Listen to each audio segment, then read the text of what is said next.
ஆனால் திருமாவளவன் அண்ணா வந்து ஏதாவது ஸ்டாலினுக்காக சப்பக்கட்டு கட்டணுன்றதுக்காக சொல்கிறார். சிஏக்கு இதுக்கு என்னென்ன சம்மந்தம்? இல்லை, அதுக்கு இதுக்கு என்ன சம்மந்தம்? ஒரு அரசியல்வாதியாக நீங்களே ஒரு பத்திரிகையாளர், ஒரு அரசியல்வாதி குடியுரிமை சட்டத்தையும் வாக்காளர் எஸ்ஐஆரையும் எப்படி ஒரு ஒப்பிட முடியும் சொல்லுங்கள்? குடியுரிமை சட்டம் வெளிநாடுகளிலிருந்து வந்து இங்கே தங்கியிருந்தவர்களுக்காக கொடுக்கப்பட்ட ஒரு சட்டம். வாக்காளர்கள் சீர்திருத்தம் என்பது, அதாவது சீர்திருத்த ஸ்பெஷல் இன்டென்சிவ் ரிவிஷன் என்பது இங்கே இருக்கிற போலி வாக்காளர்களை நீக்குவது, இங்கே இருக்கிற இறந்து போன வாக்காளர்களை நீக்குவது, அல்லது இரட்டை. சிலர் வந்து இங்கேயும் வாக்காளர் வச்சுருக்காங்க, கோயம்புத்தூரில் வச்சுருக்கிறாங்க, சிலர் இங்கேயும் வச்சுருக்காங்க, திருநெல்வேலிலையும் வச்சுருக்கிறாங்க. ஸோ அவர்கள் இங்கேயும் வச்சுருக்கிறாங்க, குளத்தூரில் ஒருத்தர் வச்சுருக்கிறாரு, இன்னொருத்தர் திருவாரூர்லேயும் வச்சுருக்கிறாங்க.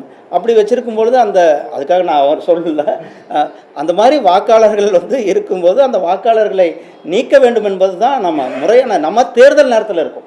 தேர்தலுக்கு முன்னாடி ஒவ்வொரு இயக்கங்களிலும் கூட, ஒவ்வொரு சின்ன கூட்டுறவு சொசைட்டி தேர்தலில் கூட நீங்கள் அந்த கூட்டுறவு சொசைட்டியினுடைய தேர்தலுக்கு வாக்களிக்கின்ற தகுதி உள்ளவங்க யார் அங்கே இருக்காங்க என்பதை அந்த தேர்தலுக்கு முன்னாடி தான் அவங்க ரிலீஸ் பண்ணுவாங்க.